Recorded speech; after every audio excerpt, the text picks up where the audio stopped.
Sa tingin niyo ba ay magtatagumpay kayo sa balak niyo pagtakas, ha? Hindi mangyayari yon dahil nakabantay ako sa inyong dalawa.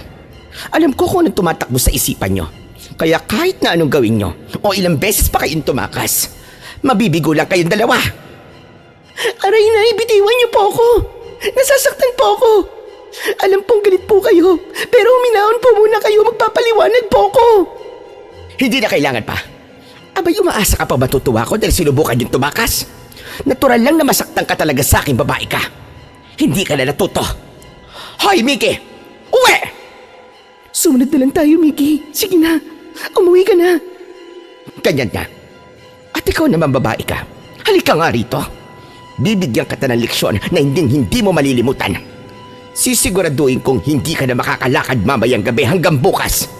Parurusahan kita hanggang sa magtanda ka. Isa sa pangarap ng mga mag-asawa, babae man o lalaki, ay ang magkaroon ng mababait na biyenan. Tipong walang alitan sa pagitan ng isa't isa na nauuwi pa minsan sa sakitan. Yun din ang pinangarap noon ng ate Carmina ko. Pero hindi nangyari. Ang akala kasi niyang mabait na biyenan ay siya palang magiging dahilan ng masasakit niyang karanasan. Magandang araw po sa inyo, panyero. Ako po si Miggy. At ito, ang aking kwento. Panyero Stories.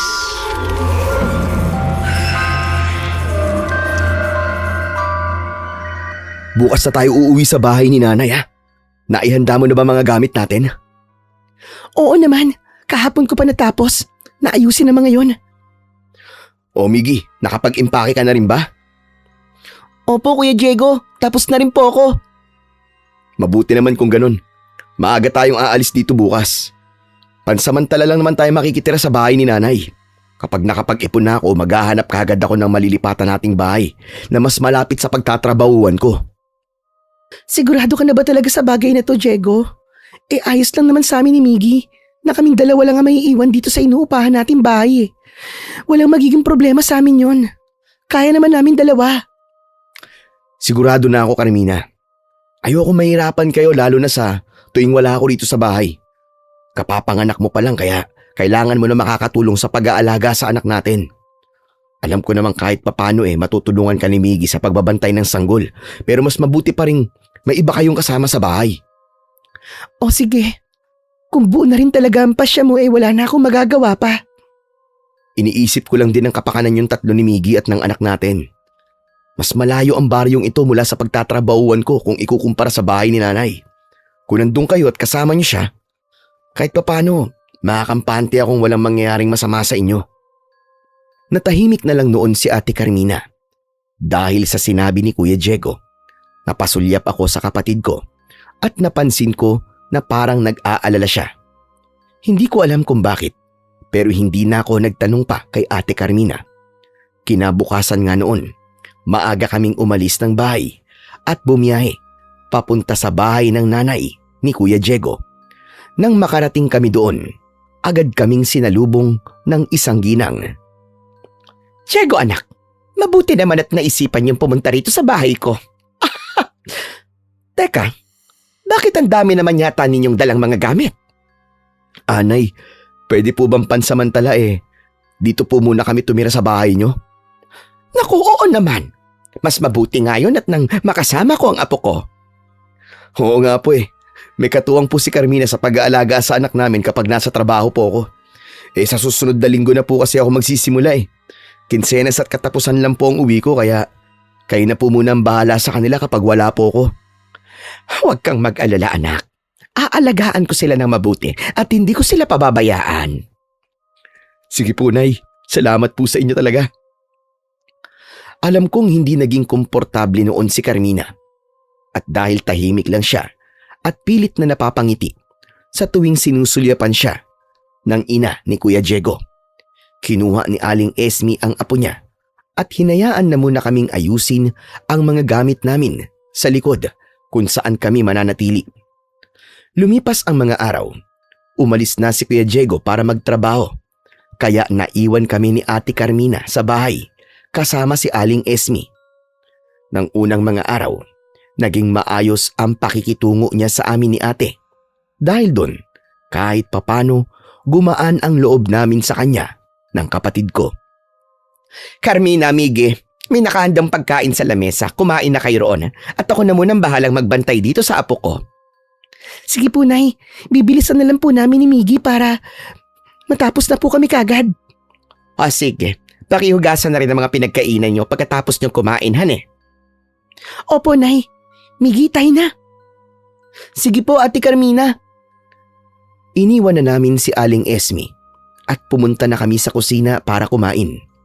Sabik na sabik pa kami noon ni ate dahil alam naming nagluto ang ale ng adobong baboy para ulamin namin. Sabi kasi ni ate ay nagbigay ng pera si Kuya Diego kay Aling Esme para sa pang-araw-araw. Pero ganun na lang ang pagkadismaya naming dalawa nang malamang tuyo ang ulam na nakahanda sa lamesa. Nagkatinginan kaming dalawa ni Ate Carmina at bahagyang nagtaka dahil nakita rin namin si Aling Esme na adobong baboy ang ulam niya nang mag-almusal siya. Ate, hindi po kaya tinago ni Aling Esme ang niluto niyang adobong baboy? Shh! Ano ka ba? Tumahimik ka, Miggy. Baka marinig tayo ni nanay at magalit siya sa atin. Kung tinago man niya yon, hayaan na lang natin. Masarap namang iulam ang tuyo, hindi ba? Oo naman po, te. Pero mas masarap po sana kung adobong baboy ito eh. Ikaw talaga, Miggy. O siya, kumain na lang tayo. Bilisan natin para matapos kagad tayo at nang mahugasan ko na mga pinagkainan natin. Mukhang hindi rin naaasikaso ni nanay ang mga hugasin kagabi. Sige po, tutulungan ko na lang po kayo, ate. Napatango na lang si Ate Carmina sa akin bilang tugon. Napansin kong may dumaang lungkot sa mga mata niya, pero agad din namang nawala. Kumuha na lang kami ng pagkain namin at nagsimulang kumain. Nang matapos kaming dalawa, hinugasan namin ang mga nakatambak na hugasin. Sakto namang patapos na kami nang dumating si Aling Esme, karga ang pamangking ko, na noon ay umiiyak. Mabuti naman at tapos na kayong kumain. O siya, Carmina, kunin mo na tong anak mo at baka nagugutom na ito. Hayaan mo na lang si Miggy na ang tumapos ng paghuhugas ng mga yan. Sige na. Sige po, Nay. Pasensya na po. Sige po, akin na po ang anak ko. Kayo na rin muna ang bahala rito at may pupuntahan lang ako. Dapat pagbalik ko ay malinis itong bahay. Opo, Nay. O sige na, aalis na ako. Hinayaan na lang namin ni Ate Carmina si Aling Esme. Nang wala na ang ale, lumapit naman sa akin si ate at humingi ng pasensya dahil hindi na niya ako matutulungan sa paghuhugas. Sinabi ko naman sa kanya na ayos lang at asikasuhin niya muna ang pamangking ko. Tumango lang siya kaya naiwan na ako sa kusina. Pagkatapos kong maghugas, pinuntahan ko siya at naabutan kong mahimbing na ang tulog ng pamangking ko. Ate, bakit kaya ganun si Aling Esme? Parang naiinis po siya kanina. Huwag mo nang isipin yun, Miggy. Baka naingayan lang siya kaya ganun ang naging reaksyon niya. Siguro nga po. Basta makisama na lang tayo kay nanay habang nakatira tayo rito. Huwag natin siyang bigyan ng dahilan para magalit sa atin. Ayoko ring mamroblema ang Kuya Diego mo nang dahil sa atin kapag hindi natin nakasundo si nanay. Opo ate, gagawin ko po. Hindi na namin pinag-usapan pa ang tungkol doon. Gaya ng sabi ni Ate Carmina, pinakitunguhan namin ng maayos si Aling Esme. Lahat ng utos niya sa amin ay sinusunod namin. Sa bawat araw na lumilipas, napapansin naman namin ng kapatid ko na nagbabago na talaga ang ugali ni Aling Esme. Madalas siyang nagagalit sa amin lalo na kay Ate Carmina kahit wala namang dahilan. Isang beses nga noon, pareho kaming nagulat ni Ate Carmina nang biglang pumasok si Aling Esme sa kwarto namin at galit siyang lumapit noon kay ate at walang ano-ano. Bigla niyang hinila ang buhok ng ate ko. Pinagsabihan na kita kanina na laban mo ang damit ko. Bakit hanggang ngayon hindi mo pa rin nagagawa yon? Aray ko, Nay! Bitiwan niyo po ang buhok ko, nasasaktan po ako. Mamaya ako na po lalaban ng mga damit niyo. Dali na asikaso ko pa po ang anak ko. Kung sabunutan man kita, wala kang magagawa. Wala rin akong pakialam kung ano pang dahilan mo. Basta sundin mo ang utos ko. Hayaan mong si Miggy magbantay sa anak mo, gayong mahimbing naman ang tulog niyan. Nakikitira na nga lang kayo rito sa bahay ko. Hindi pa kayo napapakinabangan. Sige po, lalaban ko na po ang mga damit niyo ngayon. Sige na. Siguraduhin mo malinis lahat, ha? Ikaw naman, Miggy. Bantayan mo mabuti ang pamangkin mo. Yun na nga lang ang pakinabang mo sa ate mo, eh. Opo, Aling Esme. Buti naman. Sige na, Carmina. Maglaba ka na. Pagkatapos sabihin ni Aling Esme yun, binitiwan niya ang buhok ni Ate Carmina at lumabas siya ng silid namin. Agad naman akong lumapit sa kapatid ko para alalayan siya. Napansin ko naman na nangingilid ang luha sa mga mata ni Ate Carmina dahil nakaramdam siya ng takot sa Ale. Ate, hindi ko po gustong ginawa ni Aling Esme sa inyo. Hindi nga po kayo sinasaktan ni Kuya Diego eh. Shh! Tumahimik ka. Baka mamaya marinig ka ni nanay. Huwag mo na akong alalahanin. Ayos lang naman ako. Alam kong hindi ka ayos, Ate Carmina. Alam kong natakot at nagulat kayo dahil sa ginawa ni Aling Esme sa inyo. Huwag na lang nating isipin pa yon. Sige na, maiwan na muna kita rito. Ikaw na muna magbantay sa pamangkin mo habang naglalaba ako, ha. Baka mas magalit si nanay kapag hindi pa niya ako nakitang naglalaba ng damit niya. Sige po, ate. Lumabas na nga ng silid namin si Ate Carmina. Nakaramdam ako ng inis kay Aling Esme dahil sa ginawa niya sa ate ko. Habang nasa labas si ate, ay hindi naman ako mapakali. Nung una, ay tahimik lang ang paligid. Pero nagulat na lang ako nang marinig ang sunod-sunod na sigaw ni Aling Esme. Galit ang boses niya at hindi nga ako nagkamali na si Ate Carmina ang pinagagalitan niya. Nanlaki pa ang mga mata ko nang makita kong sinasabunutan ni Aling Esme ang ate ko. Nang makarating sila sa tapat ng pinto ng silid namin, itinulak niya si Ate Carmina, dahilan para mapaupo naman sa sahig ang ate ko habang umiiyak. Simple na nga lang ang iniutos ko sa'yo. Hindi mo pa magawa ng tama. Alam mo ba kung magkano ang presyo ng damit ko na sinira mo? Hindi ko naman po sinasadyang masira yun, Nay. Babayaran ko na lang po kapag nakauwi rito si Diego. Ang lakas din naman ng loob mo sabihin yan. Pera pa ng anak ko ang gagamitin mong pambayad at ano? May balak kang magsumbong sa kanya, ha? Ha! Subukan mo lang kung gusto mong maging impyerno ang buhay mo rito sa pamamahay ko. Hindi po ako magsusumbong sa kanya. Siguraduhin mo lang, ha? Na hindi mo gagawin yon. Dahil kapag nagsumbong kang visit ka, hindi lang ikaw ang malilintikan sa akin kundi pati na rin ang kapatid mong walang silbi rito sa bahay ko. Ay nako! Nakakainis kayong dalawa! Aray ko! Tama na po, Nay! Tama na! Hindi ko magawang tulungan noon si Ate Carmina dahil natatakot din ako kay Aling Esme. Nang bitiwan naman niya ang buhok ni ate, ay agad siyang tumalikod at naglakad palayo. Narinig pa namin na ilang beses siyang napamura. Pansin ko ang panginginig ni Ate Carmina ng mga oras na yon. Kaya naman lumapit ako sa kanya. Tinulungan ko siyang tumayo at pumasok na kami sa silid namin. Ate, mukhang sumusobra na po si Aling Esme sa pananakit sa inyo, ha. Pasensya na po. Dahil hindi ko po magawang ipagtanggol kayo. Kasalanan ko rin naman kaya nagalit siya sa akin, Miggy. Hindi mo ko kailangang ipagtanggol dahil sa ating dalawa, ako ang may obligasyon na protektahan ka. Sabihin na lang po natin kay Kuya Diego ang ginagawang pananakit sa inyo ni Aling Esme. Di lang naman po yun, kundi pati na rin po ang pagtatago niya po ng pagkain sa atin. Wag, hindi tayo magsusumbong sa Kuya Diego mo, Miggy. Narinig mo naman na sinabi ni nanay at natatakot ako na baka gawin nga niya yun. Ayokong pati ikaw ay saktan niya at idamay. Kung gano'n ano pong balak niyong gawin ngayon, Ate Carmina? Kaya kong tiisin ang mga pananakit ni nanay. Basta't huwag ka lang niyang idadamay. Alang-alang sa inyo ng anak ko, gagawin ko ang bagay na yun. Isa pa, ayokong dumagdag sa mga isipin ni Diego lalo na't nahihirapan din siya. Hindi ko man gusto ang ideya ni Ate Carmina. Wala na rin akong magawa pa kundi ang hayaan siya. Nang umuwi nga noon si Kuya Diego, walang sinabi si Ate Carmina sa kanya. Nakabantay naman si Aling Esme sa amin at ipinapakita niya rin kay Kuya Diego na maayos ang pakikitungo niya sa aming magkapatid. Mabuti naman at maayos ang lagay niyo rito, mahal. Oo naman, mahal. Wala kaming problema dito sa bahay. Ay, siya nga pala, bago ko makalimutan. May kailangan akong bayaran kay nanay. Aksidente ko kasing nasira ang damit niya nang minsang maglaba ko eh. Sinabi ko nga kay Carmina na wag na niyang bayaran yon. Pero pinipilit niya ako, anak.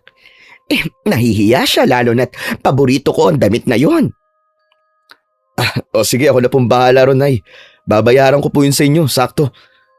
Magbibigay din po ako ng pera sa inyo para sa budget dito sa bahay. Bilan niyo po ng masasarap na pagkain tong asawa ko, ha, dahil kailangan po niya para sa anak namin eh. Sige, mahal. Salamat.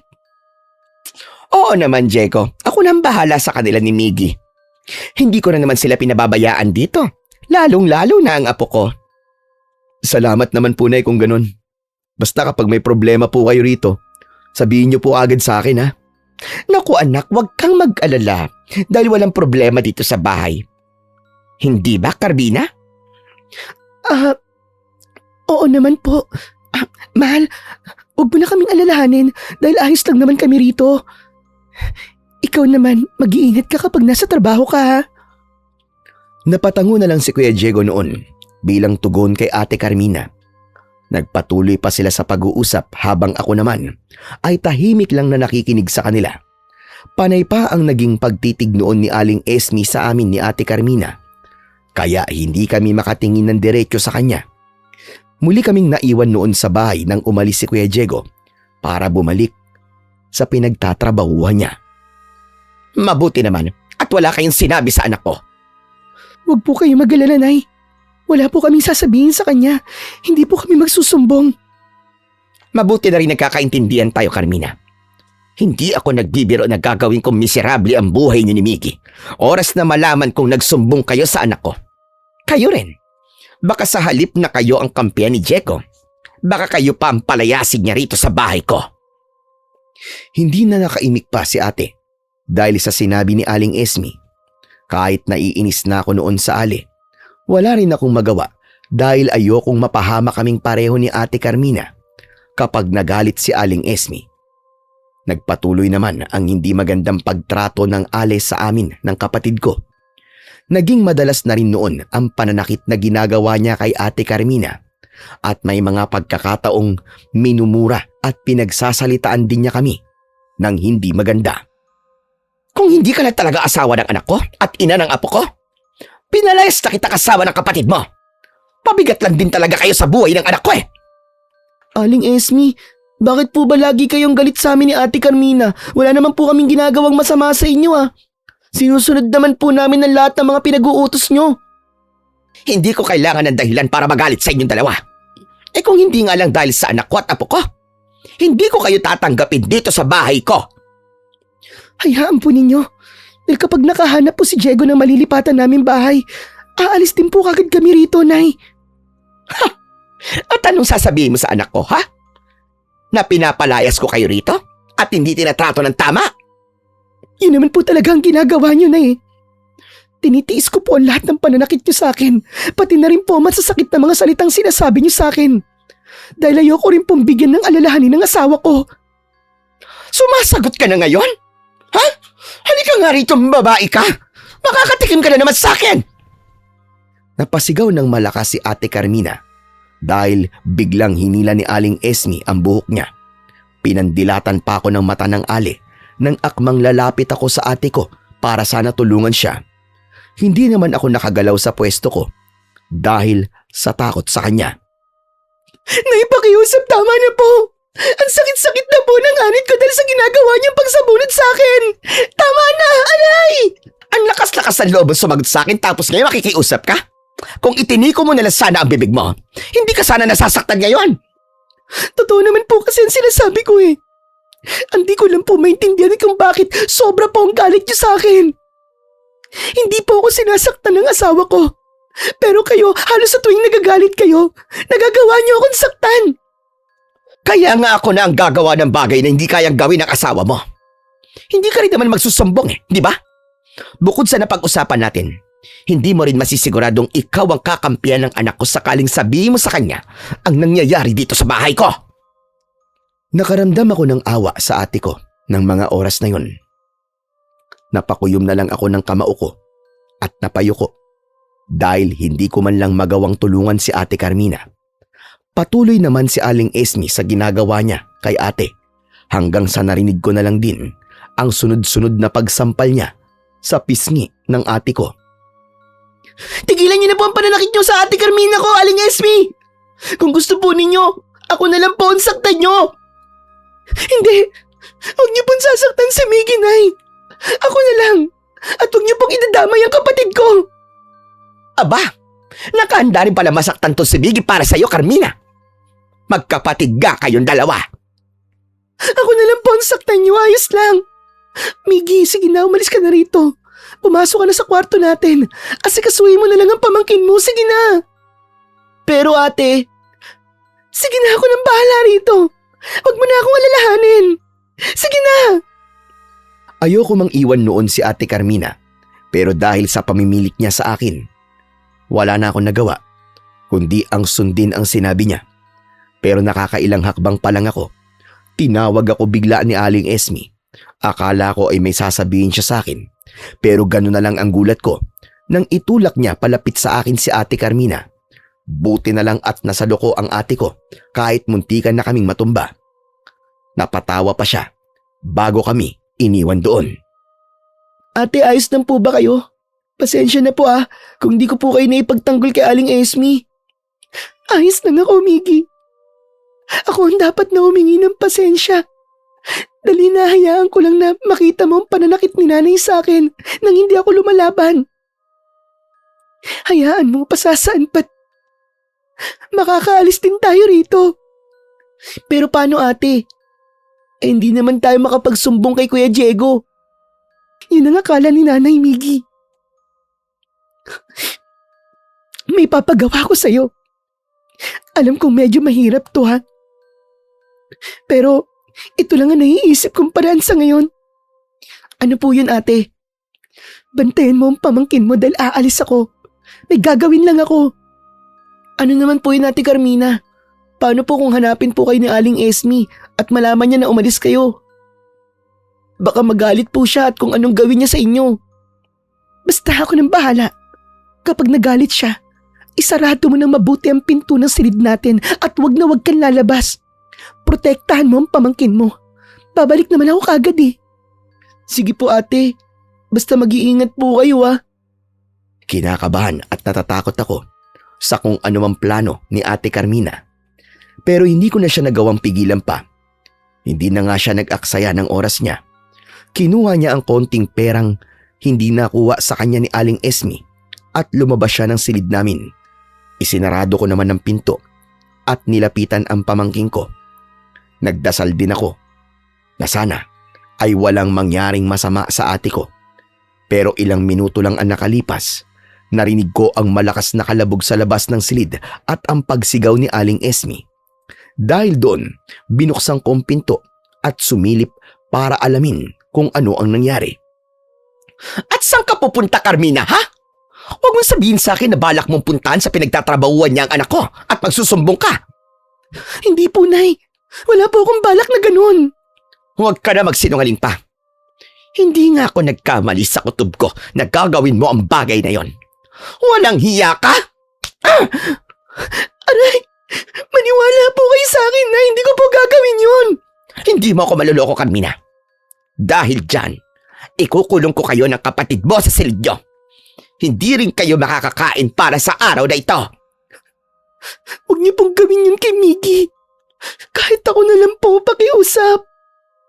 Nakita ko kung paanong kaladkarin ni Aling Esme si Ate Carmina na noon ay patuloy na nakikiusap sa kanya. Napaiyak na rin ang kapatid ko pero kahit na anong gawin niya, tuloy pa rin ang ale sa pagkaladkad sa kanya na parabang walang naririnig. Itinulak niya papasok sa kwarto namin si Ate Carmina. Mabuti na nga lang talaga at nagawa kong saluhin ang ate ko kaya hindi gaanong naging malakas ang pagbagsak niya sa sahig. Napamura pa si Aling Esme at pagkatapos ay agad niyang isinarado ang pinto ng silid namin. Hindi kayo makakalabas sa kwartong yan. Sisiguraduhin kong magugutom kayong dalawa ng kapatid mo. Hindi pwede, Nay! Nay! Nay! Ate Carmina, tama na po. Mapapagod lang po kayo dahil dyan sa ginagawa niyo eh. Ang mabuti pa po, magpahinga na lang po muna kayo. Napahagulgol na lang si Ate Carmina at sinunod niya ang sinabi ko. Pinapatahan ko naman siya hanggang sa tumigil nga siya sa pag-iyak. Nanatili lang kami sa silid namin noon at hindi nga kami pinakain ni Aling Esme. Kahit gutom na kami ni ate, wala kaming nagawa noon kundi tiisin ang pananakit ng tiyan namin. Pasensya ka na talaga, Miggy. Kung alam ko lang na ganito ang mangyayari, hindi na sana ako nagbalak na umalis para puntahan ng Kuya Diego mo. Ayos lang po, ate. Kundi lang ako nahuli ni nanay. Wala na sana tayong problema ngayon. Pati tuloy ikaw, nadamay sa parusa sa akin. Huwag niyo na po akong alalahanin, ate. Kaya ko naman pong magtiis eh. Kahit na, hindi mo dapat nararanasan ng bagay na ito. Kundi lang po ako natatakot na masaktan po kay ni Aling Esme. Ipagtatanggol ko po kayo, Ate Carmina. Kaso po, baka palayasin niya po ako rito sa bahay niya eh. Kapag nangyari naman po yun, mas manganganib po ako sa kanya. Kung may lakas ng loob lang din ako magsabi kay Diego, siguro hindi hahantong sa ganito ang lahat. Hayaan mo. Pinapangako ko na matatapos din ang lahat ng paghihirap natin sa bahay na to, Miggy. Opo, ate. Sasamahan ko po kayo kahit na anong mangyari. Napangiti na lang si Ate Carmina bilang tugon sa akin. Pero kahit na ganun, mababakas pa rin sa mukha niya ang lungkot. Inasikaso na lang namin ni ate noon ang pamangking ko. Nang sumunod na araw, pinalabas din naman kami ni Aling Esme at binigyan ng pagkain. Yun nga lang, malapit nang mapanis ang ulam at kanin na ibinigay niya sa amin. Hindi kami nagreklamo ni Ate Carmina dahil na rin sa gutom. Wala kaming nagawa, kundi ang kainin yon. Huwag na kayo mag-inarte pa. Mabuti nga't binigyan ko kayo na makakain kahit mainit pa rin ang ulo ko sa inyo. Siya nga pala, bukas uuwi si Diego. Carmina, magdamit ka ng maayos at ayusin mo ang sarili mo. Baka sabihin ng anak ko na pinapabayaan kita rito. Sige po, Nay. Bukod pa ron, huwag niyong subukan magsumbong dahil malilintikan talaga kay ni Miggy sa akin. Nakabantay lang ako sa inyo. Malalaman at malalaman ko rin kapag nagsumbong kayo sa anak ko. Opo, Nay. Mabuti naman at nagkakaintindihan tayo. Huwag niyo akong galitin dahil may mas malala pa akong kayang gawin sa inyo kapag wala rito sa bahay si Diego. Hindi na nakaimik pa si ate. Ipinagpatuloy na lang namin ang pagkain noon. Pareho kaming takot sa naging pagbabanta ni Aling Esme sa aming dalawa. Nang sumunod na araw nga, umuwi si Kuya Diego. Pilit ang ngiti namin ni ate habang kaharap siya para ipakita na ayos lang kami. Lalo na at nakabantay sa bawat kilos namin si Aling Esme. Kumusta naman kayo rito? Wala bang nagiging problema dito sa bahay, mahal? Ha? Wala naman, mahal. Ayos lang kami rito. Oh, bakit parang malungkot ka kahit nandito na ako sa tabi mo? Miggy, sabihin mo nga may problema ba tong Ate Carmina mo? Sabihin mo nga sa akin kung ano yun. Ha? Wala naman po, Kuya Diego. Naku anak, baka pagod yan si Carmina kaya wala sa mood. Intindihin mo na lang lalo na't may inaalagaan sanggol yan. Ikaw naman, nagtatampo ka kagad. Oo nga naman, mahal. Tama si nanay. Pagod lang ako dahil sa pag-aalaga sa anak natin. Ganun ba? Pasensya ka na at hindi kita natutulungan sa pag-aalaga sa anak natin ha. Hayaan mo, kapag nakahanap ako na mauupaang bahay na malapit sa pinagtatrabahuan ko, lilipat kagad tayo para araw-araw ko kayong makasama. Kapag nangyari yon, matutulungan na kita sa bagay na yon. Talaga? Sana nga makahanap ka na kagad ng malilipatan natin. Gusto ko rin namang magkakasama-sama tayo bilang isang buong pamilya. Huwag ka mag-alala. May mga napagtanungan na rin naman ako sa mga kakilala at katrabaho ko. Sa ngayon, magtiis na muna tayo sa ganitong sitwasyon natin. Napatango na lang si Ate Carmina bilang tugon kay Kuya Diego. Napansin ko naman na napangiwi si Aling Esme na para bang hindi sang-ayon sa gustong mangyari ni Kuya. Hindi ko maiwasan ang makaramdam ng galit.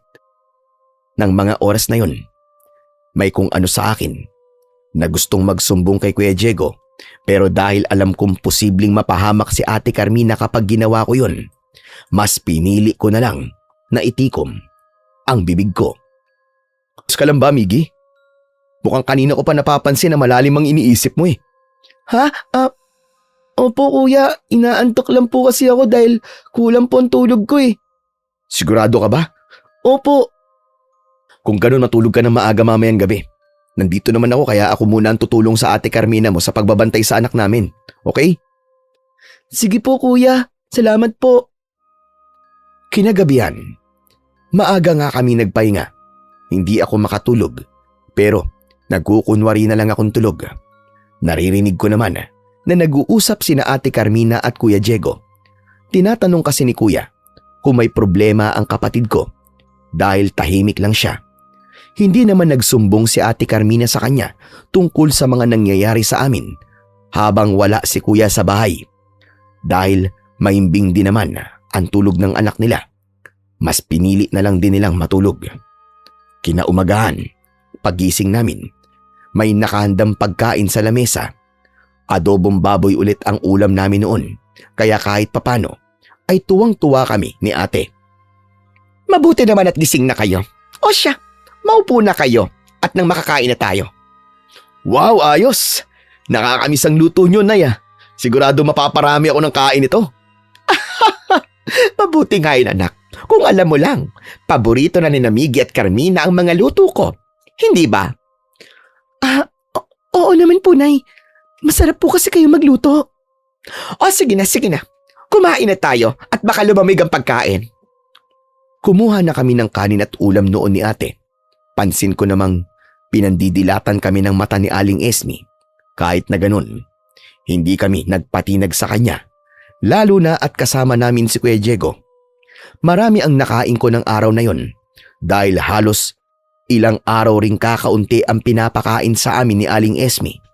Nagtaka naman si Kuya Diego dahil sa naging kilos namin ni Ate, pero hindi na siya nagtanong pa.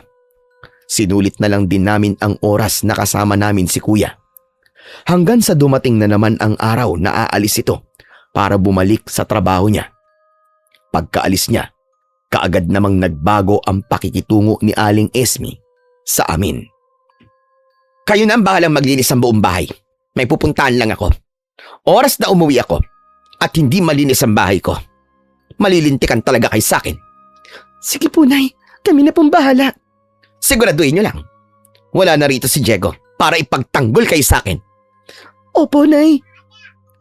Nang wala na si Aling Esme, kagad naming nilinis ni Ate ang buong bahay. Naghanap din kami ng makakain noon dahil medyo gutom na kaming dalawa pero wala kaming nakita. Walang ulam at kakaunti ang kanin na natira. Kaya alam namin kapag ginalaw namin yun, paniguradong magagalit na naman si Aling Esme. Dahil doon, nagpaalam ako kay Ate Carmina na aalis saglit. Teka, saan ka pupunta? Kapag nahuli ka ni Nanay, mananagot na naman tayo sa kanya. Basta Ate Carmina, babalik din kagad ako. Bilisan mo lang, Miggy ha? Opo ate. Kinuha ko ang perang naitabi ko noon mula sa binigay ni Kuya Diego sa akin. Hindi kasi ito nakuha ni Aling Esme dahil itinago ko kagad. Dali-dali ako nagpunta sa malapit na tindahan at bumili ako ng tinapay na makakain namin ni Ate Carmina. Nakabalik naman ako kagad at ibinigay kay Ate ang 2 tinapay. Kumain na muna kami bago namin ipinagpatuloy ang kung anumang ginagawa naming dalawa. Ate, ano po kaya kung umalis tayo ngayon dito sa bahay? Ha? Saan naman tayo pupunta kung aalis tayo? Puntahan natin si Kuya Diego, ikwento natin sa kanya ang lahat at makiusap tayo na doon muna tayo sa kanya. Ayoko na po rito sa bahay ni Aling Esme. Hindi ko alam kung magtatagumpay tayo kapag ginawa natin ang sinasabi mong yan, Miggy. Subukan lang po natin ate. Kahapon gusto ko na nga po magsumbong kay kuya pero inaalala ko lang po mga pagbabanta ni Aling Esme sa atin eh. Sakaling hindi niya tayo mahuli at makarating tayo sa pinagtatrabahuan ni kuya, hindi niya tayo masusundan pa. Makakapagsumbong po tayo nang walang inaalala. Sa bagay, tama ang sinabi mo. O sige, gagawin natin to. Naaawa na rin ako sa inyo ng anak ko eh. Kung ganun, wag na po tayo mag-aksaya ng oras, Ate Carmina. Tayo na po at umalis na po tayo rito habang wala pa si Aling Esme. Kinarga ni Ate Carmina ang anak niya at binilisan na namin ang pagkilos. Akala naming dalawa ay magtatagumpay na kami sa plano naming pag-alis, pero gano'n na lang ang gulat namin nang biglang may humila sa buhok ni Ate Carmina.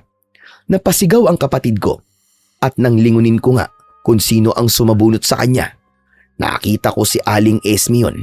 Galit na galit ang ale ng mga oras na yon. Mabilis ko namang kinuha ang pamangkin ko kay Ate Carmina dahil malakas siyang hinila ni Aling Esme. Dahilan para matumba siya. Sa tingin niyo ba'y magtatagumpay kayo sa balak niyong pagtakas, ha? Ha! Hindi mangyayari yon dahil nakabantay ako sa inyong dalawa. Alam ko kung anong tumatakbo sa isipan niyo. Kaya kahit anong gawin niyo o ilang beses pa kayong tumakas, mabibigo lang kayong dalawa. Aray nay, bitiwan niyo po ko. Nasasaktan po ako. Alam kong galit po kayo pero huminahon po muna kayo. Magpapaliwanag ako. Hindi na kailangan pa. Abay, umaasa ka pang matutuwa ko dahil sinubukan niyo tumakas? Natural lang na masaktan ka talaga sa aking babae ka. Hindi ka na natuto. Hoy, Miggy! Uwi! Sumunod na lang tayo, Miggy. Sige na. Umuwi ka na. Ganyan nga. At ikaw naman babae ka. Halika nga rito. Bibigyan kita ng leksyon na hindi mo malilimutan. Sisiguraduhin kong hindi ka makakalakad mamayang gabi hanggang bukas. Parurusahan kita hanggang sa magtanda ka. Dahil sa takot ko kay Aling Esme, nauna na akong maglakad pauwi karga ang pamangking ko. Napalingon na lang ako nang marinig ang malakas na paghiyaw ni ate. Kinakaladkad kasi siya ni Aling Esme at walang pakialam ang ale kahit na nahihirapan na ang kapatid ko. Hindi ko na napigilan ang sarili ko at napaiyak na ako ng mga oras na yon. Alam kong sasaktan na naman ni Aling Esme ang ate ko at paniguradong wala na naman akong magagawa para tulungan siya. Pagkarating sa bahay, pinaluhod ng ale si Ate Carmina sa munggo habang paulit-ulit niyang pinapalo ang kapatid ko. Aling Esme, tama na po. Tigilan niyo na po ang ate ko. Maawa naman po kayo sa kanya. Huwag kang makialam dito, Miggy, ha? Tandaan mo, may kasalanan ka rin sa akin kaya baka pati ikaw ay magaya sa nangyayari ngayon sa ate mo. Huwag, Aling Esme, huwag po. Kung ganon, matuto siyang manahimik kung ayaw niyang pati siya eh hindi na rin makabangon o makalakad. Ang sama-sama po niyo, Nay. Sana hindi ako nakinig sa inyo. Sana isinumbong ko na lang kayo sa asawa ko nang sa ganon ay matigil na kayo sa ginagawa niyong ito. Sige, Carmina. Subukan mo lang talaga na magsumbong sa anak ko. Hindi ako magdadalawang isip na patayin ka kapag nangyari yon. Wala akong pakialam kung makulong ako. Basta ang mahalaga ay mapatay kitang hayop ka. Mas masahol pa kayo sa demonyo. Mas masahol pa kayo sa demonyo! Pinilit ni Ate Carmina na ipakitang matapang siya sa harap ni Aling Esme, pero alam kong takot na rin siya ng mga oras na yon. Napahalakhak pa nga ang ali noon dahil sa sinabi ni ate. Kahit ano namang pakiusap ang gawin ko kay Aling Esme, hindi pa rin niya tinitigilan ang ginagawa niyang pananakit sa kapatid ko. Umiyak naman ang pamangking ko kaya sinubukan kong patahanin siya. Mabuti na lang at tumigil siya sa pag-iyak niya. Nang manghina na ang katawan ni Ate Carmina, nagpasya naman si Aling Esme na tumigil na sa ginagawa niyang pananakit. Agad akong lumapit sa ate ko dahil hirap na hirap siyang makabangon noon. Ulitin niyo pang ginawa niyo. Hindi lang yan ang aabutin mo sa akin, Carmina. Ate, kaya po ba ninyong tumayo? Hindi ko alam, Miggy. Halos hindi ko na maramdaman ang mga paa ko sa ngayon. Kaya baka mahirapan ako makatayo. Kung ganun po, aalalayan ko po kayo. Kumapit po kayo sa akin, ate. Sige, Miggy. Salamat. Inalalayan ko si Ate Carmina para sana makatayo, pero hindi niya kinaya. Dahil doon, mas pinili na lang niyang gumapang hanggang sa makarating kami sa kwarto namin. Nanginginig talaga ang buong katawan niya noon dahil sa pagod, sa sakit at takot na nararamdaman niya. Napayakap na lang ako kay ate dahil sa labis na awa para sa kanya. Ate Carmina, gusto ko na po makaalis dito. Kapag tumagal pa po tayo dito, baka kung ano na po ang mangyari sa inyo. Alam kong natatakot ka, Miggy. Pero alam mo namang hindi ganun kadali ang lahat. Gustuin ko magsumbong sa Kuya Diego mo pero hindi ko magawa. Dahil natatakot din ako na baka hindi niya paniwalaan ang mga sasabihin ko. Kapag nangyari yun at naiwan tayo rito, baka gawin na ni nanay ang banta niya sa akin. Kung ganun po, anong gagawin natin ate? Ayoko na po talaga rito. Hindi ko rin alam sa ngayon. Pero makakaalis tayo rito, pangako yun. Huwag ka matakot dahil hindi ka masasaktan ni nanay hanggat kasama mo ko. Sige po ate. Te, gagamutin ko muna mga sugat nyo. Magpahinga po kayo pagkatapos para makabawi po kayo ng lakas. Napatango na lang noon si Ate Carmina sa akin, kaya sinimulan ko na ang paggamot sa mga sugat niya. Tiniis ng kapatid ko ang hapdi ng gamot na inilalagay ko sa mga sugat niya. Nang matapos, nagpasya siyang matulog, kaya binantayan ko lang siya. Napaiyak pa ako dahil hindi ko inakalang ganun ang sasapitin ng ate ko sa kamay ng mismong biyenan niya. Sinisi ko pa ang sarili ko dahil hindi ko man lang siya magawang ipagtanggol. Nang magising si ate, kahit papano nakabawi siya ng lakas at naging maganda ang pakiramdam niya. Ilang araw pa bago umuwi si Diego. Paniguradong gagaling pa itong mga sugat ko. Sana nga ate, pero alam niyo po, mas mabuti nga po kung makita ni Kuya Diego ang mga sugat niyo eh. Kapag nangyari po yun, madidiscovery po niya na sinasaktan po kayo ni Aling Esme. Sa totoo lang naaawa rin ako sa asawa ko. Siya ang bumubuhay sa atin. Alam kong marami siyang problema kaya kung tutuusin, ayoko na rin dumagdag pa. Pero Ate Carmina, hindi naman po tayo may problema kundi si Aling Esme. Hindi ko po akalaing ganun ang ugali niya dahil maayos naman po ang pakikitungo niya sa atin nung una. Hindi nakaimik si ate dahil sa sinabi ko. Siguro ay naisip niyang tama ako. Dahil sa nangyaring yun, hindi na namin sinubukan pang tumakas. Lumipas naman ng mga araw at nang umuwi si Kuya Diego sa bahay, agad niyang napansin ang pangangatawan ni Ate Carmina, pati na rin ang mga sugat ng kapatid ko. Nay, ano po ba nangyayari dito ha? Bakit ganito po ang itsura ng asawa ko? Nangangayayat po siya at may mga sugat pa. Hindi ko naman pinababayaan yung asawa mo rito sa bahay, Diego. Pinapakain ko naman sila ng tama ni Miggy. Yung mga sugat niya, abay hindi ko alam kung saan ang galing ang mga yon. Mabuti nga, binibilang ko siya ng gamot para magawa niyang gamutin ang mga yan. Ano ba nangyayari, Carmina? Ha? Ano kasi? Huwag mo nang alalahanin yan si Carmina, Diego. Mawawala rin naman yung mga sugat niya. Minsan kasi, may pagkamatigas ang ulo niyan, kaya nasusugatan eh. Pinagsasabihan ko nang huwag nang gumawa ng mga gawaing bahay, pero hindi nakikinig sa akin. Mahal naman, umiwas ka na muna sa mabibigat na mga gawaing bahay. Napapahama ka tuloy dahil sa ginagawa mo eh. Hayaan mo nang si nanay ang gumawa at kumilos dito sa bahay. Naiintindihan mo ba ako? Oo, mahal. Nay, hindi niyo po ba sinasaktan tong asawa ko? Aba, bakit ko naman gagawin yon? Pinagmukha mo pa ako masamang biyenan dahil dyan sa tanong mo. Naninigurado lang po ako. Baka po kasi sinasaktan niyo ang asawa ko at tinatakot na huwag magsusumbong sa akin. Kung ayaw mo maniwala sa akin, tanungin mo silang dalawa ni Miggy. Sigurado naman akong hindi sila magsisinungaling dahil masama yun. Carmina, Miggy, magsabi kayo ng totoo. Nagkatinginan kami ni Ate Carmina ng mga oras na yon. Pansin kong nagdadalawang isip ang kapatid ko na sabihin ang totoo. Ako na sana ang sasagot, pero agad namang nagsalita si Aling Esme para pigilan ako. Inakala kong magkakaroon na kami ng pagkakataon na makapagsumbong noon, pero mali kami. Bukod sa nakabantay si Aling Esme sa amin, Gumawa pa siya ng kwento para palabasin na si Ate Carmina ang masama. May mga pagkakataon kasing napapaaway ang asawa mo sa mga kapitbahay rito. Kung hindi ko paaawatin, abay hindi pa titigil. Ano? Totoo ba yun? Hindi. Hindi totoo yun. Asos, huwag ka na nga magsinungaling, Carmina.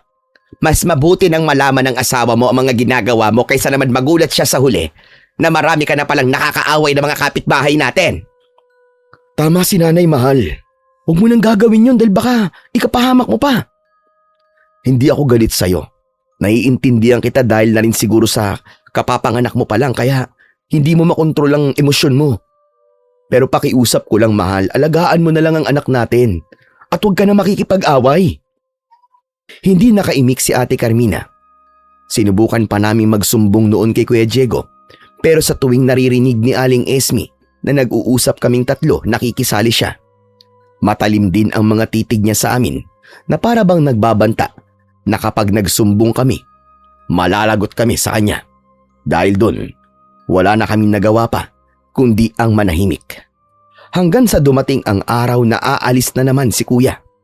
Kinabahan kagad ako noon dahil baka magalit si Aling Esme sa amin at saktan na naman ang ate ko. Pero bago umalis si Kuya Diego, kinausap pa niya ang nanay niya.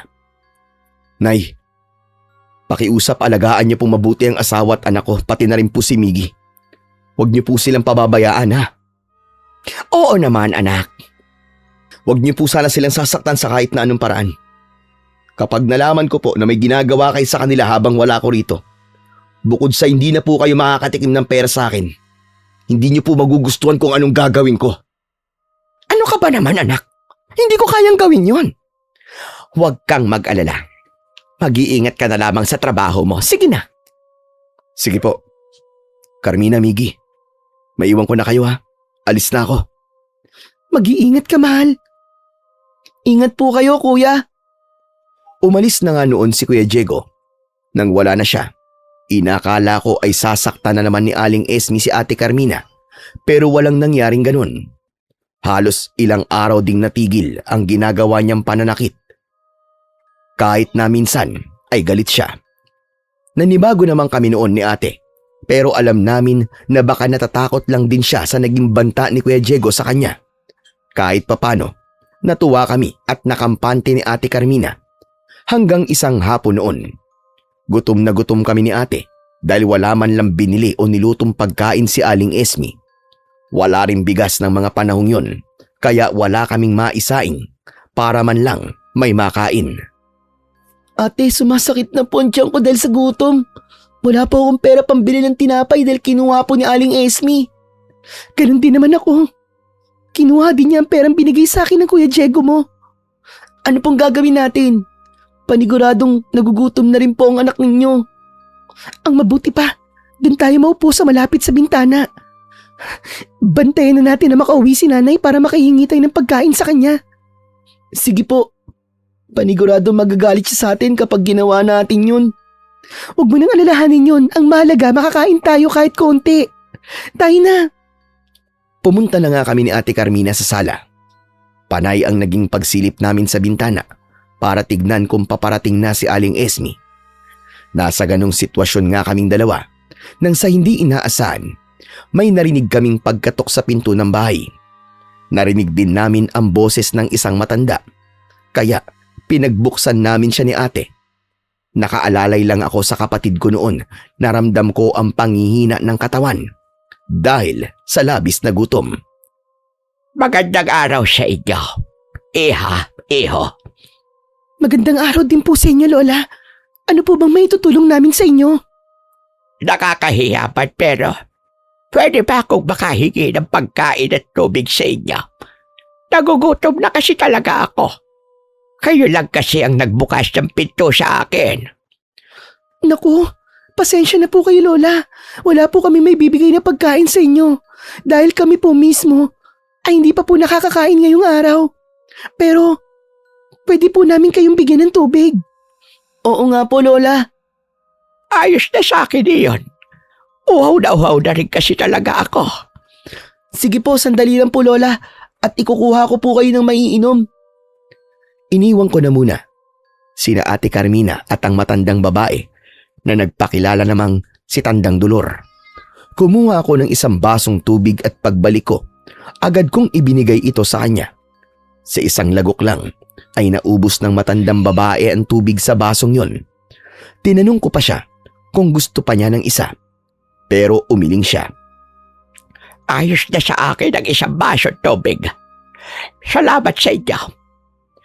Walang anuman po, Lola. Teka, tagasan po ba kayo? At bakit po kayo napadpad dito sa baryo namin? Taga-kabilang baryo lamang ako, iha. Pauwi na rin sana ako pero hindi ko na kinaya ang uhaw at gutom ko. Teka, huwag mo sanang mamasamain ang itatanong ko. Bakit ikay may mga pasa at sugat sa iyong katawan? Pansin ko rin na ikaw ay nag-iihina. Gaya po ng sabi ko kanina, hindi pa po kami nakakakain ng kapatid ko. Kaya po nangihina ako ngayon lalo na't nagpapadede pa po ako ng anak ko. Wala po kasing pagkain dito sa bahay dahil umalis po ang biyenan ko. Tungkol naman po sa mga pasa at sugat ko. Sa tingin ko po hindi niyo na po dapat malaman pa. Pasensya na po talaga kayo, La. Naiintindihan kita. Teka, mabuti na lang pala at hindi ko nakain itong tinapay na dala ko. Hindi ko kasi gusto ito kaya kunin na ninyo. Pasensya na kayo at isa lang yan kaya paghatian na lang ninyo ng kapatid mo. Sigurado po ba kayo? Hindi po namin tatanggihan ang alok nyo lalo na't gutom na po talaga kami. Oo naman, mas kailangan nyo ito kaysa sa akin. Sige na, kunin nyo na at kainin. Hindi na namin pinairal ni Ate Carmina ang hiya namin. Kinuha niya kay Tandang Dulor ang tinapay at hinati ito, saka ibinigay sa akin. Nagpasalamat naman kami sa matandang babae na noon ay awang-awa sa amin ng kapatid ko.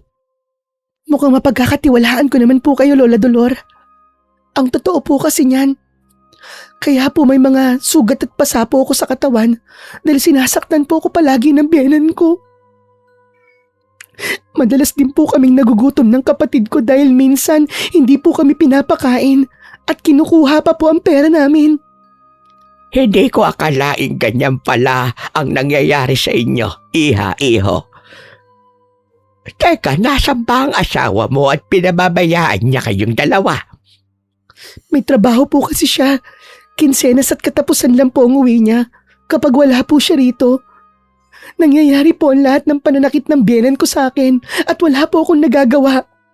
Kundi ang hayaan siya. Bakit hindi pa sumbong sa asawa mo? Tinatakot po kasi niya ako na kapag ginawa ko yun, sasaktan po niya ako at ang kapatid ko. Mas malala pa po roon. Baka patayin niya po ako. Sinusubukan ko naman po sana pero nakabantay po ang biyenan ko. Bukod pa po ron, mas nangingibabaw po ang takot ko. Isa pa po, ayoko rin pong bigyan ng problema ang asawa ko dahil kapag nalaman po niya ang lahat ng to, paniguradong mag-aaway po sila ng nanay niya. Hindi ko ba kilala ang biyenan mo? Pero base sa mga kwento mo, mukhang napakasama niya. Hindi rin kita masisisi kung bakit mas pinipili mong manahimik sa kabila ng mga ginagawa niya sa iyo.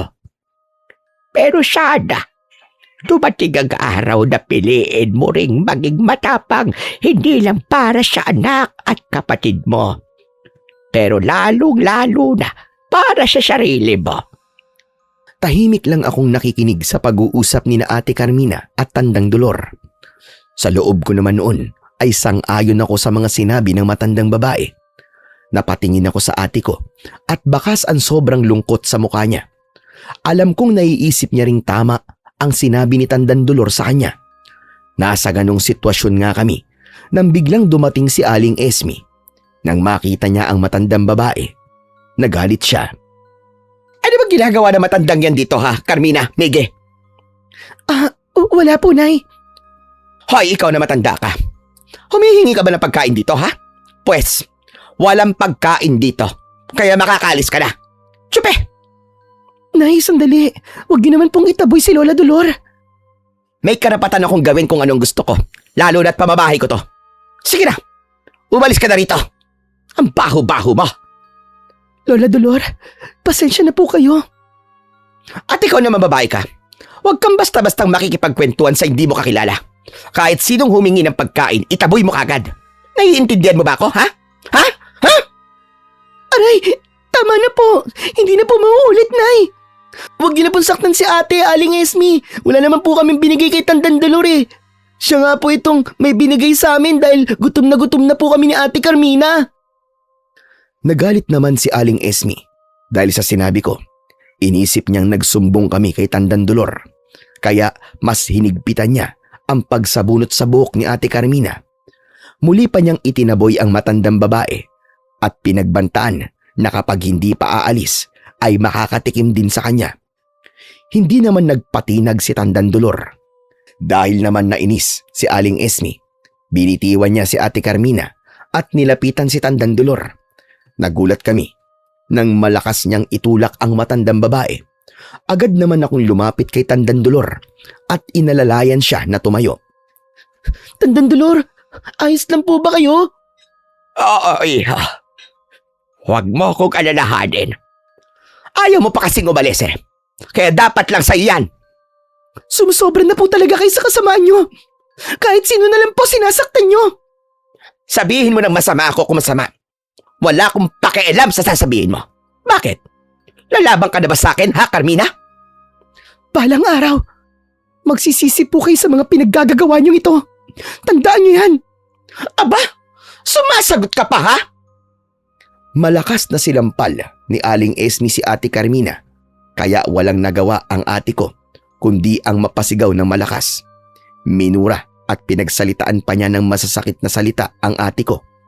Gusto ko mang ipagtanggol noon si Ate Carmina, pero nagdadalawang isip pa rin ako. Nasa ganong sitwasyon nga kami nang sa hindi inaasahan, narinig ko si Tandang Dolor na may inusal na salita na hindi ko naman maintindihan. Nagulat na lang kami nang biglang tumigil sa pagsasalita niya si Aling Esme at biglang napaluhod. Napahiyaw rin siya na para bang nasasaktan siya at walang ano-ano, bigla siyang nagsusuka. Nay, ano po nangyayari sa inyo? Miggy, dali! Tulungan mo akong alalayan si Nanay! Opo, Ate Carmina. Tandang Dolor, pasensya na po talaga kayo. Maiwan ko po muna kayo. Sige, iho.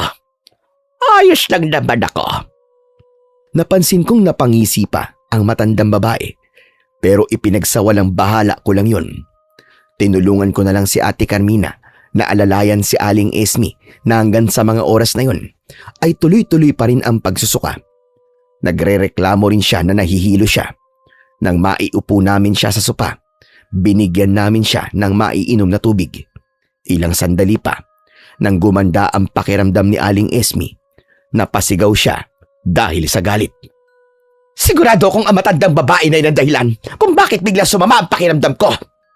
Humanda talaga siya sa akin. Nay, saan po kayo pupunta? Huminaon po kayo. Miggy, halika. Sundan natin si Nanay. Baka kung anong gawin niya kay Tandang Dolor. Sige po ate, tara na po. Sinundan namin si Aling Esme. Nang makalabas kami ng bahay, naabutan namin siya ni Ate Carmina. Nakausap ang matandang babae.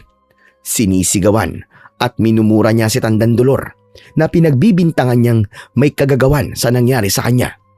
Nanatiling tahimik at nakatingin lang sa kanya ang matandang babae. Pareho naman kaming pinandigan ng balahibo ni Ate Carmina nang mapansin namin na parang binabalot ng itim na aura si Tandang Dolor. Susugurin na sana ni Aling Esme ang matandang babae, pero bigla siyang napahinto. Sunod-sunod siyang sumuka noon, kaya nagpasya na kami ni ate na lumapit doon. Narinig pa namin ang sinabi ni Tandang Dolor. Kapag hindi mo patinigilan ang pananakit sa ibang tao, lalong-lalo na sa manugang mo, hindi lamang yan ang aabutin mo sa akin. Kaya kong pasabukin ang laman loob mo nang hindi mo namamalayan. Alam kong ikaw may kagagawa dito sa akin. Humanda ka. Kapag nagkita ulit tayo dahil sisiguraduhin kong makakaganti ako sa iyong matanda ka. Alam kong hindi ka magtatanda hanggat walang nangyayaring masama sa iyo. Binabalaan kita. Kapag hindi mo pa binago ang ugali mo, sisiguraduhin kong maghihirap ka. Pagsisisihan mo ang araw na ito. Lola Dolor, sige na po, umalis na po kayo. At baka kung ano pa pong mangyari sa inyo rito, pakiusap po. Napangiti naman ang matandang babae sa amin. Hindi man lang siya nagsalita. Naituon na namin noon kay Aling Esme ang atensyon namin ni ate. Napalingon ako para sana humingi ng pasensya kay Tandang Dolor. Pero nagulat ako dahil wala na siya. Nagpalinga-linga pa ako sa paligid pero hindi ko na siya nakita pa. Inuwi na lang namin noon si Aling Esme na nagrereklamong masama ang pakiramdam. Pagkarating sa bahay, nagpahinga si Aling Esme kaya hinayaan na lang namin siya ni ate. Ate Carmina, narinig niyo rin po ba kanina yung sinabi ni Tandang Dolor? Yung pagbabanta niya kay Aling Esme? Oo, Miggy. Pero wag mo lang masyadong isipin yon. Paano po kung totohanin po ni Tandang Dolor ang mga sinabi niya, ate? Malabo naman siguro mangyari yon. Isa pa, baka tinatakot lang niya si nanay. Kaya niya sabi ang mga yon. Sana nga lang talaga, ate. Pakiramdam ko pa naman may kakaiba sa matandang babae na yon. Huwag ka masyadong mag-isip ng mga negatibong bagay, Miggy. Napatango na lang ako bilang tugon kay Ate Carmina. Nang araw na yon, naging maayos naman ang pakiramdam ni Aling Esme dahil mahaba ang naging pahinga niya. Laking pasasalamat na lang namin noon dahil hindi na niya naisip na saktan si Ate Carmina dahil sa mga nangyari sa kanya. Inisip na lang namin ni ate na ang pagbabanta ni Tandang Dolor sa kanya ay para takutin lang siya. Pero hindi namin aakalain na sa paglipas ng mga araw, naging sakitin si Aling Esme. Ate Carmina, ilang araw na pong may sakit si Aling Esme. Halos hindi na nga po siya lumalabas ng kwarto niya. Oo nga, Miggy, napansin ko rin. Kung lalabas man siya ng kwarto niya, hindi rin naman siya kumikibo sa tuwing kinakausap ko siya. Baka may kakaibang nangyayari na po sa kanya, ate. Pansin ko rin po kasing balot na balot ang katawan niya kapag nakikita ko siya. Hindi ko rin alam, Miggy. Ang mabuti pa, obserbahan na lang natin si nanay. Sakali mang magpatuloy ang sakit niya at may mapansin pa tayong kakaiba sa kanya, susubukan ko siyang kausapin. Sige po, Ate Carmina. Inobserbahan nga namin noon si Aling Esme. Sa bawat araw na luminipas, pansin namin na nangangayayat na siya. Nakatakip na rin ang mukha niya na para bang may tinatago siya sa amin. Nagtataka man kami ni Ate Carmina pero hindi naman magawang kausapin si Aling Esme. Sa tuwing sinusubukan namin, agad siyang lumalayo sa aming dalawa ng ate ko. Hanggang sa isang gabi, pareho kaming naalimpungatan ni Ate Carmina nang marinig namin ang sunod-sunod na sigaw ni Aling Esme mula sa silid niya. Nagkatinginan kami ng kapatid ko. Pero pareho kaming kinutuban na may nangyayaring hindi maganda kay Aling Esme. Dito ka lang, Miga. Bantayan mo ang pamangkin mo. Pupuntahan ko lang si nanay at aalamin ko kung ano ba talaga nangyayari sa kanya. Pero baka magalit siya sa'yo, ate, at saktan ka po niya. Huwag mo akong alalahanin. Sa tingin ko, hindi niya ako sasaktan. Babalik kagad ako kapag nalaman kong maayos lang ang lagay niya. Sige po, ate. Kayo po ang bahala. Basta tawagin niyo lang po ako kapag may kailangan kayo, ha. Sige. Maiwan na muna kita rito, ha. Tinanguan ko na lang si Ate Carmina. Muling sumigaw si Aling Esme kaya mabilis na kumilos si ate para puntahan siya. Naghintay na lang ako ng mga susunod na mangyayari noon habang binabantayan ang pamangkin ko. Ilang sandali pa, pasigaw na tinawag ni Ate Carmina ang pangalan ko. Sinigurado ko munang nasa maayos na lagay ang pamangkin ko bago ko lumabas ng kwarto para puntahan sina ate at Aling Esme. Pagkarating ko sa silid ng ali, naabutan ko si Ate Carmina na inaalalayan si Aling Esme. Agad akong lumapit sa kanilang dalawa. Ano po nangyari dito, ate? Hindi ko rin alam kung ano ba talaga nangyayari rito, Miggy. Pero biglang naimatay si nanay pagkatapos niya sumuka. Kaya po pala hindi kaaya-aya ang amoy dito sa silid niya. Ang baho. Huwag mo na natin pansinin yun. Tulungan mo akong ihiga siya sa kama. Dali! Pinagtulungan namin buhatin si Aling Esme at inihiga namin siya sa kama niya. Noon lang namin napansin ni ate na may mga sugat ang mukha niya. Hindi na rin nakapagpigil ang kapatid ko kaya iniangat niya ang damit ni Aling Esme. Pareho kaming nagulat nang makita naming may mga bukol ang katawan ng Ale. May nana ang ilan sa mga ito at napansin naming may gumagalaw na kung ano sa ilang mga bukol niya. Ate, ano kaya nangyayari kay Aling Esme at bakit nagkaganyan po ang katawan niya? Ang payat-payat na po niya, nakakaawa na po siya. Ewan ko, Miggy. Isa lang ang sigurado ako ngayon. May karamdaman si nanay. Hindi ko alam kung bakit may bukol siya sa buong katawan niya. Pero sa tingin ko, ito ang dahilan kung bakit ayaw niya lumabas ng kwarto niya. At nakita natin siya. Ate Carmina, tignan niyo po ang mga bukol niya oh. Parang mapipisa po. At may gumagalaw po sa loob. Hindi! Ano yan? May lumabas na maliliit na insekto sa bukol niya, Miggy! Hindi ako nakapagsalita dahil sa nangyayari kay Aling Esme. Nagulat na lang din kami ni Ate Carmina nang may nagsilabasang mga antik at parang nag-uunahan silang makalapit sa katawan ng Ale. Napaatras kami ng kapatid ko dahil natakot kami sa mga sumunod na mangyayari. Narinig na lang namin na napapaungol si Aling Esme na parabang nasasaktan siya. Nakatitig lang kami sa kanya noon dahil hindi namin alam kung ano ang gagawin. Makalipas ang 10 minuto, nagsialisin din ang mga antik.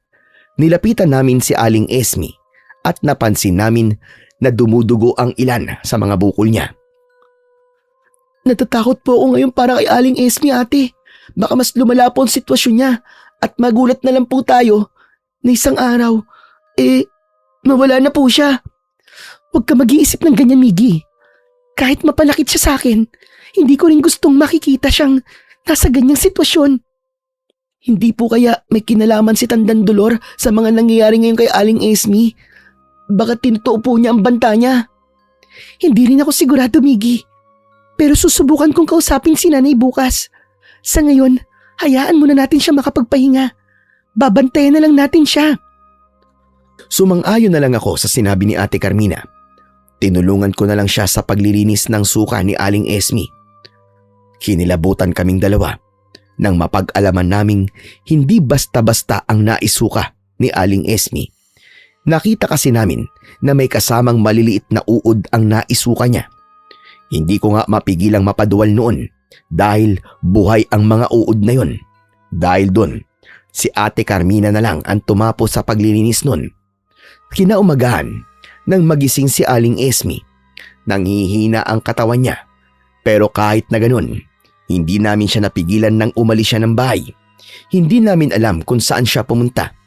Makalipas ang ilang oras, umuwi rin naman siya pero namumutla at halos gumapang dahil sa panghihina. Nay, ayos lang po ba kayo? Ano po ba nangyayari sa inyo? Hindi nga ako nagkamali sa kutob ko. May taong nagpapahirap sa akin sa pamamagitan ng barang.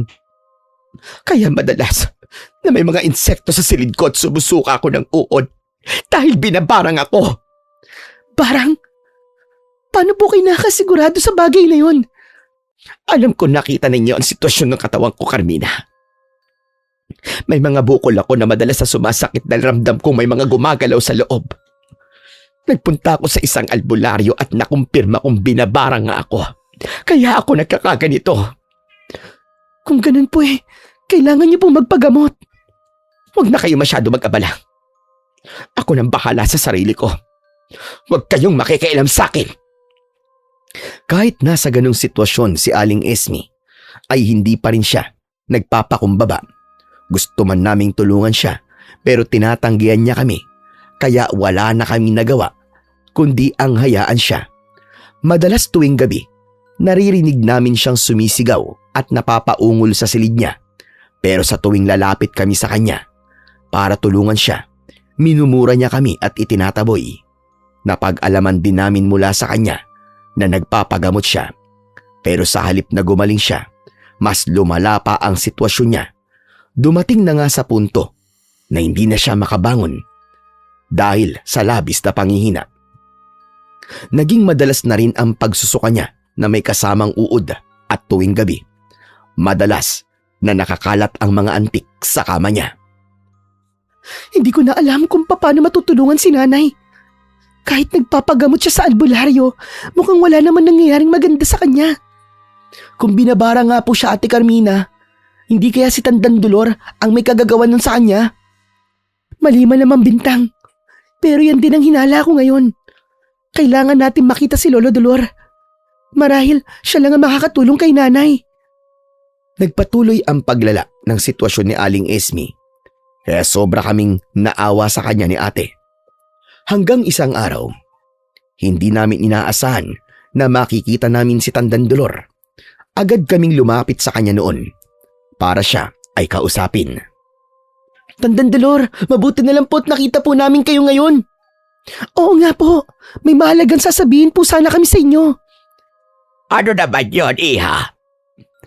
Maluba po ang sitwasyon ngayon ng biyenan ko. Huwag po ninyo mamasamain na. Pero, may kinalaman po ba kayo kung bakit po siya nagkakaganon? Magsisinungaling ako sa inyo kung sasabihin kong wala. Po, ibig sabihin, kayo nga po may kagagawan ng barang kay Aling Esme, Tandang Dolor? Parang ganun na nga, iho.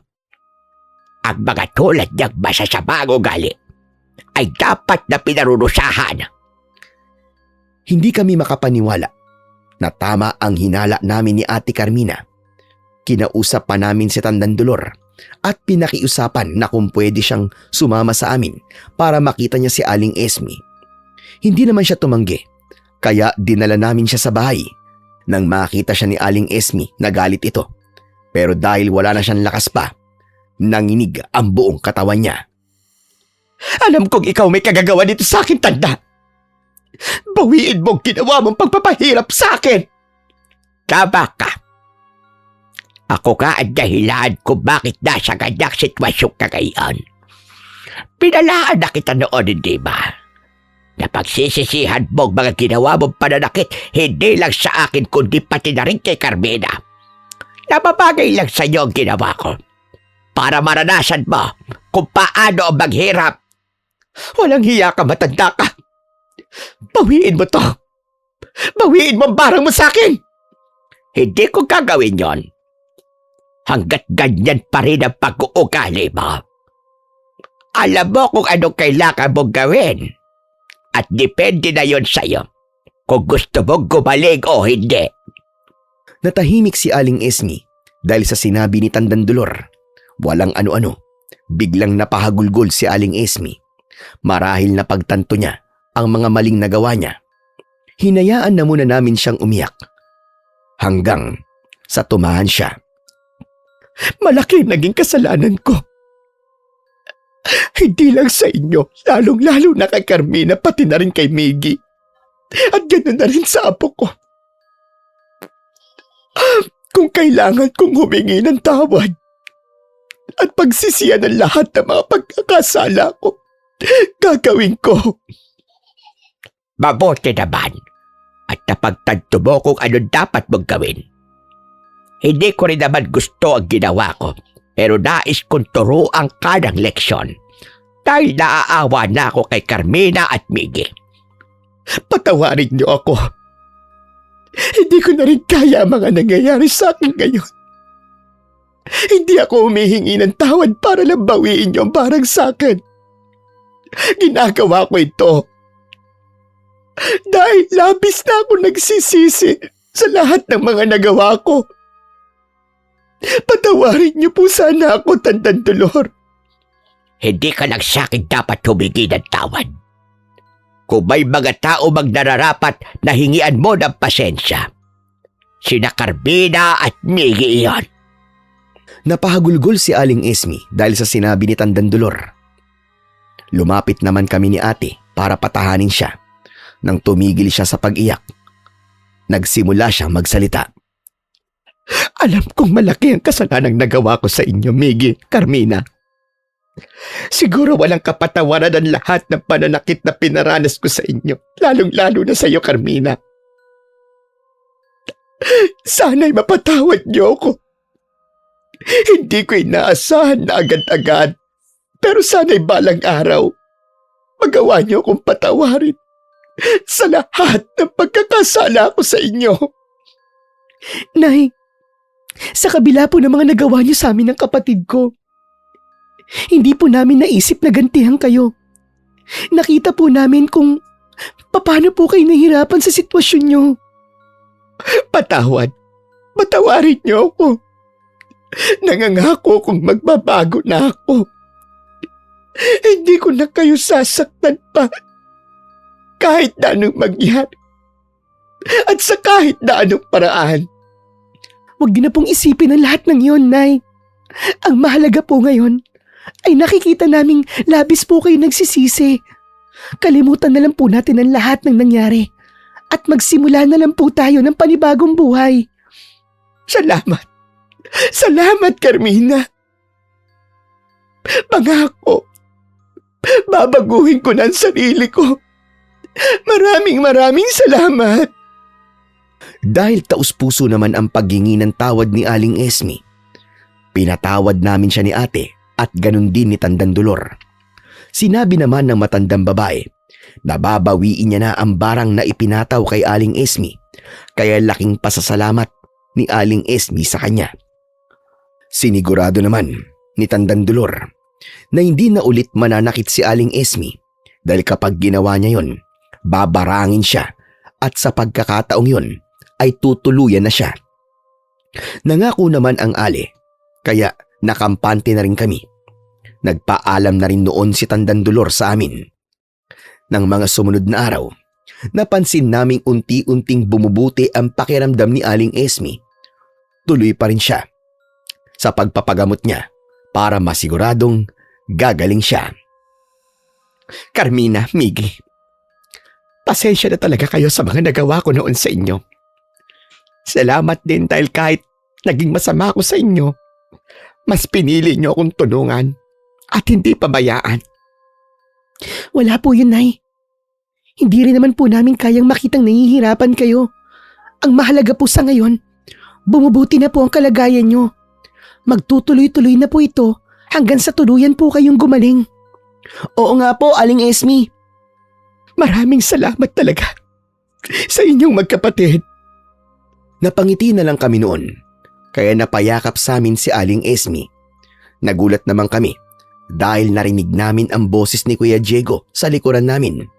Nagtataka siya kung anong nangyari, kaya ikinuwento namin ang lahat sa kanya. Nagalit pa siya dahil sa mga nalaman niya, lalong-lalo na nang sinabi namin sa kanya na ilang beses kaming nagtangkang tumakas sa bahay para puntahan siya para magsumbong sa kanya. Mas nagalit si Kuya nang malaman na sa tuwing nahuhuli kami ni Aling Esme, sinasaktan niya si ate at pinarurusahan. Anak ng putya, hindi ko inakalang ganun po ang ginagawa niyo sa asawa ko at kay Miggy, Nay. Ang sama niyo naman. Alam ko, anak. Kaya labis kong pinagsisisihan ang lahat ng iyon. Huwag na nating isipin ang mga nangyari, mahal. Maayos na rin naman ang lahat. Humingi na ng tawad si nanay sa amin at napatawad na rin namin siya. Tapos na yun. Kahit na, Carmina. Sana hindi niya kayo sinaktan habang wala ako dito.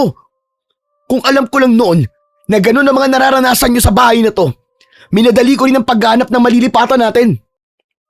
Pero huwag kayong mag-alala. Dahil nakahanap na rin naman ako ng mauupahang bahay. Makakalipat na tayo doon. Hindi niyo na kailangan gawin yun, anak. Dito na lang kayo manatili sa bahay. Hindi na po, Nay. Alam ko pong maayos na rin po ang lahat sa inyo ng asawa ko. Pero para na lang po sa kaligtasan nila, aalis po kami rito. Gusto ko rin namang malapit sila sa akin para hindi na po ako mag-alala sa kanila. Salamat na lang po sa alok nyo. Pero ayokong nahihirapan ang asawa ko. Bukas na bukas po, aalis na kami rito. At sasama na sila sa akin. O sige, kung yan ang gusto mo, anak, hindi ko kayo pipigilan. Pero sana naman dumalaw kayo rito sa akin kapag may oras kayo. Susubukan po namin. Napatango na lang si Aling Esme. Kinabukasan nga noon, umalis kami sa bahay ng ali at lumipat sa inupahang bahay ni Kuya Diego para sa amin. Humingi pa ng pasensya si Kuya dahil pinabayaan niya kami. Pero sinabi na lang ni ate na kalimutan na lang ang lahat ng nangyari. Naging tahimik at masaya muli ang buhay namin simula noon. Tuluyan namang gumaling si Aling Esme at minsan dinadalaw namin siya. Naging maayos na ang relasyon namin sa kanya at gaya ng ipinangako niya, nagbago na nga siya. Sa ngayon, ilang taon nang namayapa si Aling Esme dahil nagkaroon ng sakit sa puso. Kasama ko pa rin sina Ate Carmina at Kuya Diego, maging ang 3 kong mga pamangkin. Hanggang dito na lamang po ang kwento ko. At sana po ay may natutunan po kayo na magandang aral. Maraming salamat po sa walang sawa niyo pong pakikinig at pagsuporta sa aking YouTube channel na Panyero Stories. Bago po matapos ang video, sana po ay mag-subscribe po kayo at pindutin niyo na rin po ang like at notification bell para palagi po kayong updated sa aking mga bagong kwento. At sana po mag-iwan na rin po kayo ng comment. Muli, maraming salamat po sa inyo at pagpalain po kayong lahat ng ating Panginoong may kapal na siyang pinakamakapangyarihan sa lahat. Hanggang sa muli, mga panyero.